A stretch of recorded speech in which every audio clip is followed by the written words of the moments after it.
If your knowledge of Danish politics is limited to the fictional intrigues of TV drama Borgen, Tuesday's snap national elections might seem a case of life imitating art. It's not just that a female prime minister is fighting to stay in power in this battle for the center ground. A new party has emerged as potential kingmaker with a very similar name to the fictional moderates who rose to power on TV. Here are 5 things to watch in Tuesday's vote. Mette Frederiksen has led Denmark through its response to Russia's invasion of Ukraine and the COVID-19 pandemic, but it was her government's controversial decision to cull up to 17 million mink because of a mutated form of the virus that led to Tuesday's snap election. The cull destroyed Denmark's world-leading mink industry and last July led to a parliamentary reprimand for the Prime Minister because there was no legal basis for the slaughter. Ms. Frederiksen was found not to have known the order was illegal, so she and her Social Democrat Party are favorites to win the vote, but they'll need to assemble a coalition of 90 seats in the 179-member Folketing. 14 parties are running and polling stations close at 2000 hours, 1900 hours GMT. When Borgen burst onto TV screens around the world 12 years ago, it propelled the fictional centrist moderates, De Moderate in Danish, party led by Birgit Nyborg to power.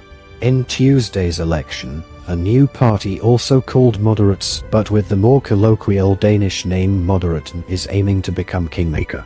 Led by former Prime Minister Lars Løkke Rasmussen, the moderates have been doing well in the opinion polls and could play a key role in deciding whether the left of center, red bloc, or the right of center, blue bloc, led by Jacob Ellemann-Jensen's Liberals form the next government. Where it gets interesting is that neither bloc looks like it will secure an immediate, outright majority. We aren't blue, we aren't red, we've mixed the colors, we're purple, says Mr. Rasmussen, eyeing an opportunity. But unlike Birgit Nyborg, the chances of him winning power are minimal. Unusually, immigration has not really figured much at all in this election campaign, and the far-right Danish People's Party may not even hit the 2% threshold for entering parliament.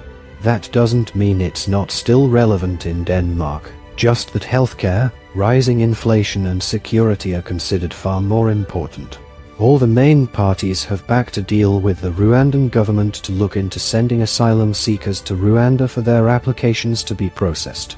On the eve of the vote, the Liberals' rapporteur on immigration said the Rwanda policy would probably never happen, after internal documents were published in Danish media highlighting poor human rights conditions in the East African country. Hospitals and healthcare have been highlighted as the main preoccupation for Denmark's 4.27 million voters, with hospitals short of some 5,000 nurses and more than half of those in jobs working part-time. Part of the problem is low pay and thousands of posts in the social care and healthcare sectors are unfilled. Many Danes in rural areas fear losing their family doctors. The 14 party leaders were pushing for votes right until the end of a TV debate on Monday night because opinion polls suggested as many as 1 in 7 voters were undecided by the eve of the election. Election watcher Martin Vinæs Larsen from Aarhus University said that number could be as high as 30%, leaving an unusually uncertain political landscape. It all adds up to a sense that it is very hard to predict who will end up in power in Denmark.